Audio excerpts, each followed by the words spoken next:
Salam alaikum les amis. Oula, mais qu'est-ce que je raconte encore? Je voulais évidemment dire bien le bonjour les amis. Oulala, heureusement que Charles Martel ne m'a pas entendu, hein. Alaikum salam. Oui, bonjour Charles. Alors aujourd'hui les amis, on va parler des étrangers. Vous savez, ces gens qui n'ont pas eu le bon goût de naître en France. Bon, c'est pas leur faute, hein. Moi j'ai rien contre eux. J'ai même des amis étrangers, même que des fois je vais leur rendre visite. C'est l'occasion de faire un petit voyage. Tenez, je vais vous montrer mes photos de vacances, vous allez voir.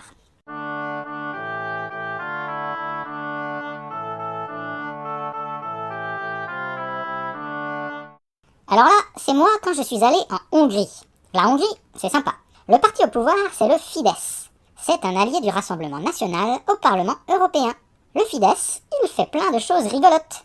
Par exemple, en décembre 2018, ils ont voté une loi qui permet aux patrons de demander à leurs salariés de faire 400 heures supplémentaires par an au lieu de 250 heures avant. Et le plus beau, c'est que les patrons ont le droit de ne payer ces heures supplémentaires que 3 ans plus tard. Amusant, non? C'est un coup à oublier de les payer, ça. Enfin, bon, pas grave, hein. Là, c'est moi en Autriche. L'Autriche, c'est pas mal non plus. Dans la coalition au pouvoir, il y a le FPO, un parti allié du Rassemblement national au Parlement européen. En Autriche, depuis septembre 2018, les employeurs peuvent demander à leurs salariés de bosser jusqu'à 12 heures par jour et 60 heures par semaine. Et là aussi, il y a un bonus. La prime pour la 11e et la 12e heure est supprimée, tout comme la possibilité d'avoir des heures de récupération. Plutôt cool, non? Ça me rappelle le bon vieux temps. Alors là, c'est moi au Portugal. Au Portugal, le parti Chega, qui n'est pas au pouvoir, propose un programme très libéral.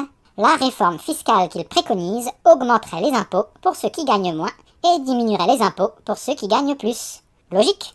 Chega, c'est un autre allié du RN au Parlement européen. Alors, on fait le bilan? Pour défendre les droits des travailleurs et travailleuses partout en Europe, l'extrême droite, c'est nul. Moi, finalement, j'aime bien voyager, pas vous? Ça permet de voir plein de belles choses intéressantes. Tiens, je me ferais bien un petit voyage là. Où est-ce que je pourrais aller? En Espagne peut-être? Voir le parti Vox? Il n'est pas au pouvoir, mais c'est un allié du Rassemblement national au Parlement européen, et son programme ressemble bien à celui des partis des autres pays qu'on vient de voir. Ou bien en Italie? Là-bas aussi ça a l'air sympa.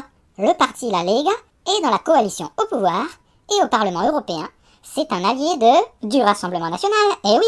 Comment vous avez deviné? En tout cas, vu que je pars en vacances, il n'y aura pas de prochaine vidéo pour le moment. Désolé, je sais que Tata Jeanne va vous manquer, mais je vais quand même pas bosser 12 heures par jour non plus, hein. Allez, à une prochaine fois les amis.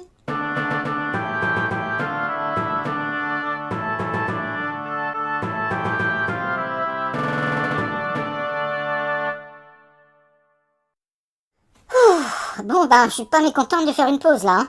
J'en pouvais plus de les voir tous me regarder comme ça avec leurs yeux de merle en frit. T'avais bien coupé le micro, hein.